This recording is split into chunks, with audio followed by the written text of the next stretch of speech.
Hey, what's up, everybody? Welcome to another free real estate advice Friday. This is episode number 71. And today we're going to talk about free real estate consultations. There's a reason I'm bringing this up, but we'll get to that in a second. As always, thank you to all the new subscribers. There's so many, and that's fantastic. There's been a lot more lately, and I think I know why that may be, but I do appreciate it. So if you're tuning in for the first time, please feel free to say hi in the comments. Ask me any questions you would like. That's always kind of been the purpose of this. Although most of the viewership comes after the fact. If you are watching live, please feel free to ask me anything you would like about real estate while I'm on the air. And this one will be relatively quick. So if you do have any questions, just go ahead and ask them. If you're watching from Facebook, it will ask you to do something there as far as like confirming your identity. It's very quick, takes a couple seconds, but that is normal if you do see that. So, I wanted to talk about something today. So again, we saw in the news this week that the credit rating for U.S. bonds went down, downgraded. Credit rating for the first time. I don't know. I don't have it handy, but the first time in a very long time, if ever. I'm not even sure because I'm not a financial expert. But that did cause quite a spike in mortgage rates, which was not something that we needed. If you are a buying agent like myself, obviously I'm also a listing agent, but do service buyers. Or if you're a buyer yourself, this is not great news if you're planning on using a mortgage.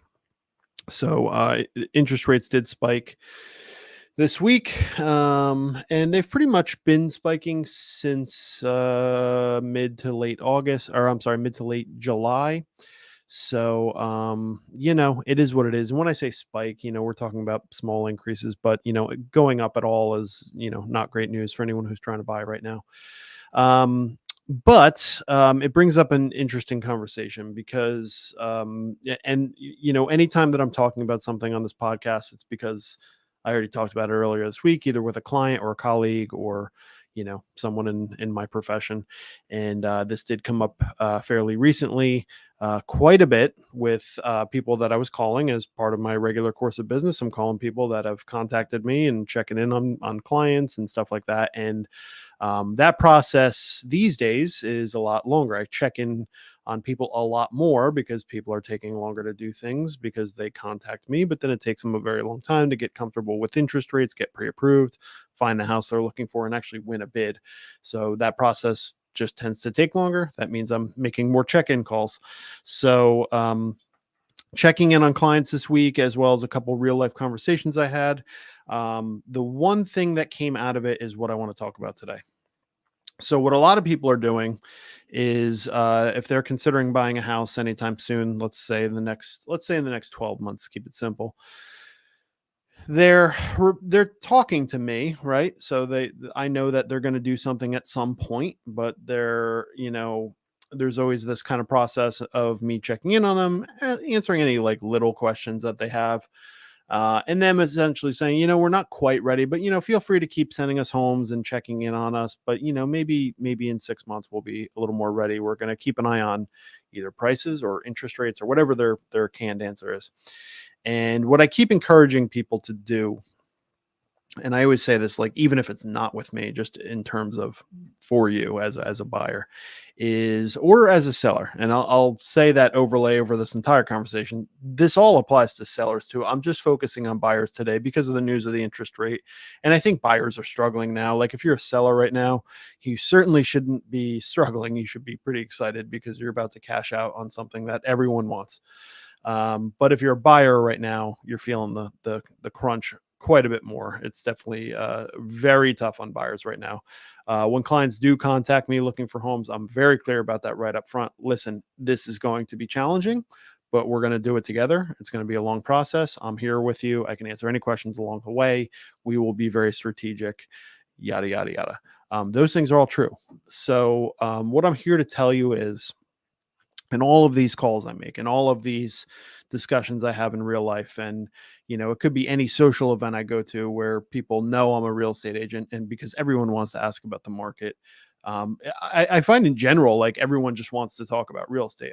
It's very rarely me initiating conversations about real estate. It's just that they know I'm a realtor, and like, as I'm sure anyone can imagine, when you're a known realtor with, some level of success, people just come up to you and naturally they're just going to say, "Hey, how's the market?" I get that question so many times, and I'm always happy to answer it, because real estate is interesting. So I get it. I totally get it. I'm in it for that very reason. Always happy to discuss. But what I would encourage people to do is, if you are thinking about doing anything in the next 6 months, buying, selling, whatever, but let's talk about buying for the purposes of this conversation, is getting a buyer's consultation. So what is a buyer's consultation? Not all agents do it. They should, but they don't all do it. But a buyer's consultation, as I see it, is basically a 30-minute. I generally do them on Zoom. I'm happy to do them in person, but it's generally easier to schedule with everyone via Zoom. And if you Zoom with me, you're going to see this exact same setup. It looks exactly like this. It's full blown professional looking. Audio is good. There's no bad connections or anything like that. And I just find that it's easier to schedule with people who have, kids and lives and jobs and everything else. It's just easier to do it this way. But it's 30-minute conversation. I say 30 minutes because it's structured to be a 30-minute conversation. It generally turns into a little bit more because people have questions, and that's totally fine. I'm willing to give you much more than 30 minutes if you have actual questions for me. But it's going to go through the whole process of buying a house. And if you fall into really two categories, you've never done it before, you're a first-time buyer, or number two, it's been a long time since you've done it, I highly recommend you do a buyer's consultation. And the reason that I'm saying that, and again, the reason I have this podcast, is because I take talking points that are given to me throughout the week by either the general public or colleagues, and I reiterate them here for the general public. And the biggest thing with home buyers right now is they are regurgitating these points that they hear on the news or in the New York Times or whatever it may be about the housing market.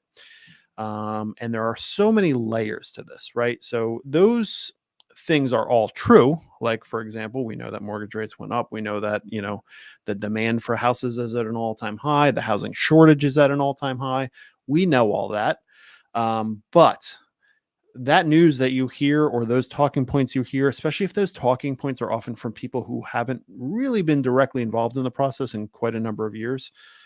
Your friends that bought a house in 2021 are giving you talking points. Those are probably stale talking points. Your parents are giving you talking points that apply to when they last bought or sold a home 20 years ago, are not valid talking points anymore. Very different market, a very different time, very different level of demand. And the industry has changed quite a bit since then. So it's really just an opportunity to refresh some of those ideas that are kicking around your head. We talk about, as real estate professionals, a lot in terms of limiting beliefs. Like, limiting beliefs is something that you always have in your head, that is preventing you from taking action.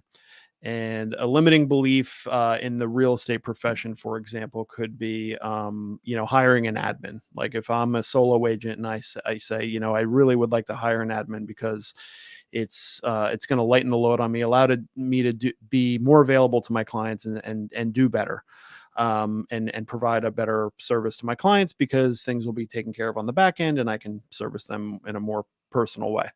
So the limiting belief would be that it's not time for me to do that yet. And that might be because I say, I'm not quite ready yet. I'm not quite big enough. I need to, I'm selling, 20 homes a year and I need to make it 25 before I can hire an admin, or it's not going to fit in the budget, or there's not enough benefit, because if I hire an admin, I got to pay the admin, and I'm not going to benefit enough to make it worth the extra expense. All of those would be considered limiting beliefs, because the reality of that situation is, and any real estate professional will tell you this, is if I do hire that admin, I am going to see huge benefit. But what's holding me back is not these limiting beliefs that I'm putting out there. It's basically fear of the unknown, of I haven't hired an admin yet. And once I do, it could go south, or it could, I could be broke, or the business is not profitable, or whatever the case may be. But really what it's doing is less allowing me to analyze the situation and more just kind of validating my inaction on hiring an admin.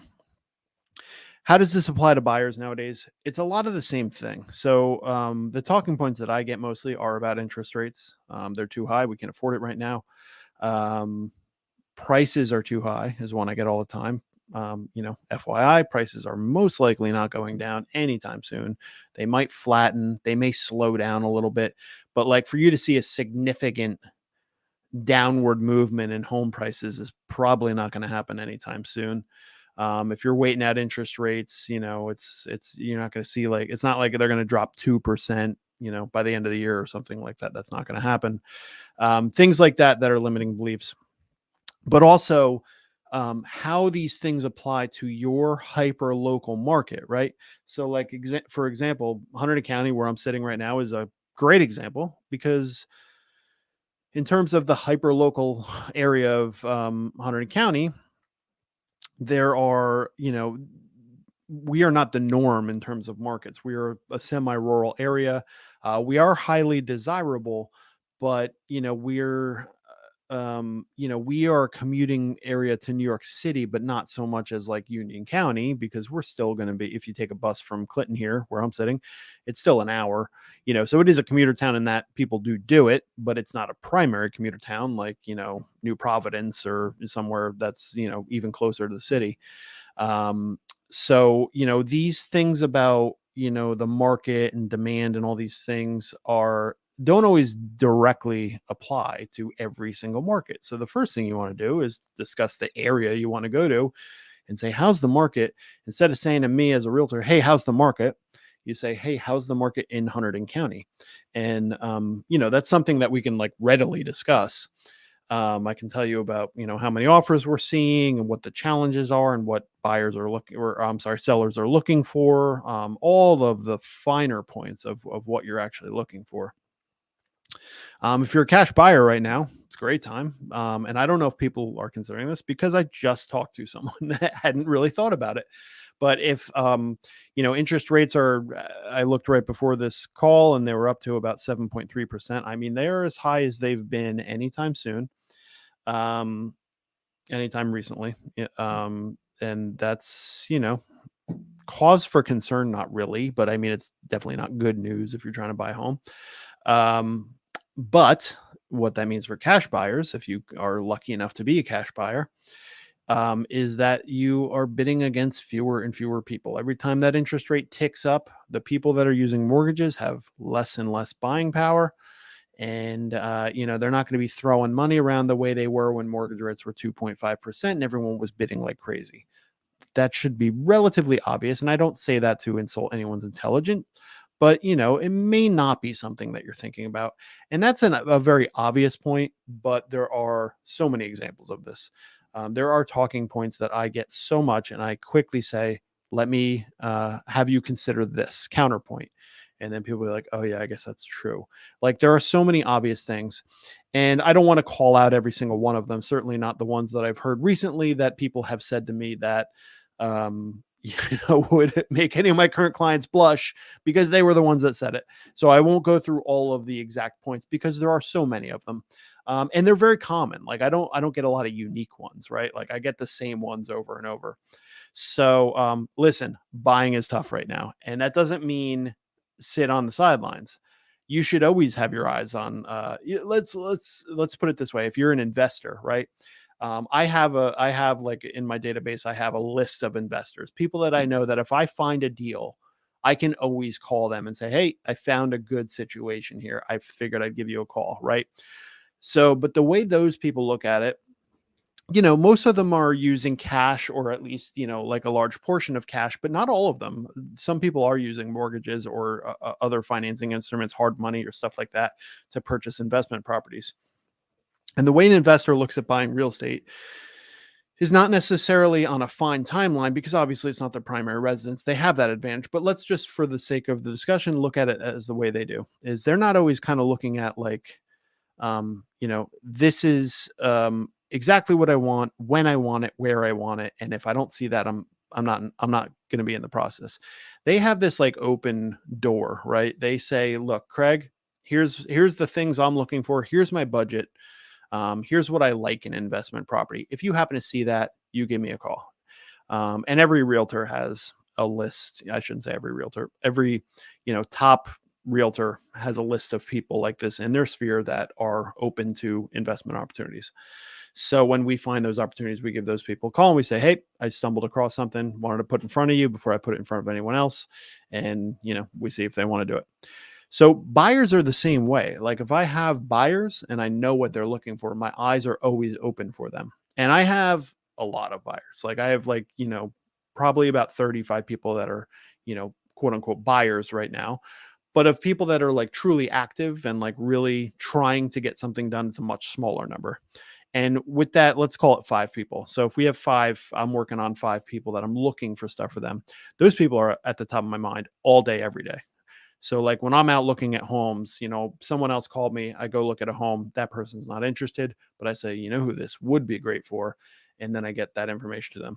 I have people that call me that have, that could be fellow agents. It could be someone within my brokerage that have opportunities that are not necessarily listed on the MLS, that are exclusive listings, people that have privacy concerns or stuff like that. They were looking for off-market deals. They don't want to put it on the MLS. They just want something quick. That happens all the time. There are just a lot of different things. I would not say these are the majority of transactions, but they're a good portion of them. And these opportunities do come on our radar all the time. So, but the first step in all of that is that buyer's consultation, because for 2 reasons. Number 2 is let me hear what your concerns are. My buyer's consultations are very honest. I know that the people I've mentioned that I've had conversations with this week would tell you that I'm not just going to, paint a rosy picture for you. I'm going to tell you exactly what's going on. And if I hear something in what you're saying that I think can be addressed, then I say, oh, you know what? Well, here's what you do about that. And it could be as simple as a different mortgage program, because there's so many programs available in terms of types of mortgages and strategies for mortgages. And home sale contingency programs that a lot of people just don't know about. So there's that. That could stumble across something in what you're saying and say, oh, you know what, we actually have a program for that. That's actually not a big deal. But there, in addition to that, I'm learning about what you're looking for, which is huge, because if I'm going to be working with you, it's important for me to have an idea of like what you are looking to accomplish and how we can do that. And I've talked about this a lot over the past, I'd say 6 months to a year of this becoming much more of a skills-based marketplace where, in 2021, especially, there were just so many transactions happening that, a lot of agents, well, first of all, a lot of agents that were active in 2021 were just kind of overwhelmed with the phone ringing and people that were in their sphere needing to do something, and then they go and do it. But now there's way fewer transactions. So those types of agents that's all they did, they probably did really well in 2021. And then come to 2023, they find out like, oh, so this is not how you be a realtor. Your phone doesn't just ring off the hook and you just magically get transactions all the time. And you have to work your sphere a little bit. You have to keep in touch with clients. You have to be a resource. You have to be available to people. To get an offer accepted, you have to be extremely strategic. To sell a house properly, you have to be extremely strategic. To review multiple offers, you have to be extremely strategic. I spoke to an agent recently who wasn't getting back to me with some documents that I'd requested on a property they had for sale. And I called them the next day, and I knew they were dealing with a listing where they had 4 offers. And it had been a very long time since I'd heard from them. And they said to me, you know what, Craig, I do apologize for not getting that to you. It's just been so crazy with these 4 offers that we got. That should not be something that jams up a realtor getting a property on the market and taking 4 offers. Like, that's probably a little bit of a red flag that agent is overwhelmed for whatever reason. It could be that they also have a day job or whatever, but 4 offers should be like, that's like a relief if I have a listing and it's only got 4 offers, in terms of like, I'll be able to manage the rest of my day. Of course, for my sellers, I'd love if they have 12 offers, which is like the sweet spot. But, if we get 4 offers, I'm like, all right, well, this is super easy. We take the 4 offers and I present them to the seller. It's a lot easier than if you have 30. But an agent shouldn't be overwhelmed because one of their listings got 4 offers. So when we talk about skills-based marketplace, You really want to pick agents that are extremely strategic and are listening to you. That's the key thing, is listening to every one of your challenges and fears and concerns and your strengths and what you have going for you as you make offers on houses. And, it's not for nothing, but after 2021 happened, there's a lot of new agents out there that are, not quite as skilled. They're still working on building those skills. And or people that have friends that are in real estate, but that friend only sells 1 or 2 homes a year, and they only do it when their friends sell homes or buy homes.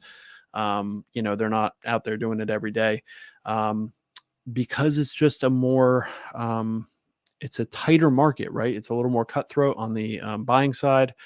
I shouldn't say a little more, it's a lot more cutthroat on the buying side. And on the selling side, it's a lot coming in. If you're a listing agent, you have a lot coming at you. You have a lot of offers, so many inquiries. Do they have good back end systems? Are they keeping track of all the people that contacted them? If that first sale falls apart, do I have a way to hit a button and contact every single person that contacted me about the property, or am I sorting through text messages? So that's why I say, when an agent gets overwhelmed by receiving 4 offers, I'm like, why would that be overwhelming? I mean, there's systems to just take care of that. There's an app that most of us realtors use to show homes. And at any time I can take, I can literally in like a few buttons message every single person that showed that home, every single agent that showed that home. I can instantly email everyone that was at my open house and say, hey, this property is available again. If your agent can't do these things, that's probably not the person that should be selling your home. But it works the same on the buying side too, like how they submit their offers. I've talked so many times on this podcast about, I have a proprietary way that I submit my offers, and most agents that are highly successful do. They each have their own way of doing it, and some are more successful than others. But the important thing is that there is a strategy in place, not just some generic way of doing it. And as someone who takes a lot of offers on my listings, I can tell you that without exaggeration, 90 to 95% of the offers we receive are not well put together. They are not presented properly. They are not doing the best they can for their buyers, unfortunately. So these are the things you need to consider. And that is why you should reach out for a free real estate consultation. I'm happy to talk you through those things. And if you're in an area that I don't service necessarily, and I service almost all of New Jersey and a good portion of PA. But if I still don't service your area, I'm sure, most people know about referrals with real estate agents, but it's huge in our industry and it's appreciated on all sides. So you have a consultation with me. I hear your whole situation. And then what I'm doing is I'm finding an agent in the area that you are and making sure it's a good match. And I'm interviewing that agent to make sure that they are doing things properly. It's much better than using Google or Zillow or whatever and just looking up agents in an area that you're looking in, because, those are all like, you can read the reviews and everything, but those are basically just a collection of satisfied customers. But you don't have a whole lot of insight into how that professional operates. I have the advantage of being a professional and interviewing a fellow professional and wanting to know a little bit more about their personality, if it's going to be a good personality match, as well as making sure that they're doing everything they can to get offers accepted. So, I think it's so crucial now more than ever to have that consultation. And listen, if you're buying right now, it's going to take a little while. So the nice thing is you have time.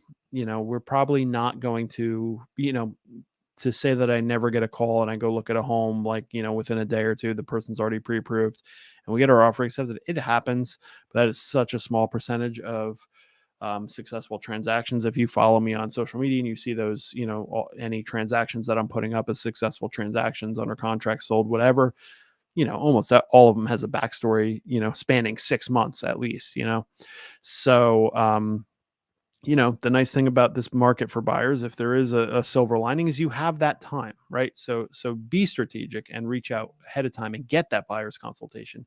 It's totally free. I'm not going to pressure you into anything. I'm not going to try to sell you something. It's just a discussion. It's a chance for me to network as a professional. That's basically what I have to do to, feed my family and earn business. But I like doing it because it's fun to discuss real estate. It's fun to educate people. It's fun to meet new people. And, generally people that choose to have a real estate consultation just tend to be like a little bit softer and open-minded in terms of, just being nice people. So I don't mind having conversations with nice people throughout the day. A lot of great connections in my career have been made just by starting with that 30-minute consultation. So if you know anyone that wants to do this, if you want to do this, no matter where you are located, it does not matter. It's an initial consultation. It's pretty much universal advice. Obviously, if you are in my area, Hunterdon County specifically, or anywhere in New Jersey, I can talk to you a little bit more about your specific market and get into that hyper local piece of it. If that's where we part ways, like I give you a consultation, and once we start talking locality, I'm not servicing your area, I will get you with someone that will be excellent. And I'll make sure that they take very good care of you. So if that is something that you're interested in, you can hit me up any of the number of ways. My phone number is right here. If you're watching this on Facebook or YouTube, the link in the description is my link tree. Every which way you want to contact me is on there. Feel free to do that. And let's talk real estate. 20 to 30-minute call via Zoom, or we can get together if you are local. And I think that everyone wins in that scenario. So all right, I'm going to head out because I do have to head somewhere very shortly, but I hope everyone is doing well. And thank you as always for tuning in, and thank you again to all the new subscribers. That is fantastic. And if there's anything in the world I can do for you, please go ahead and reach out to this number, and I'll do my best to take care of you. Okay. Have a great weekend. Everyone be well.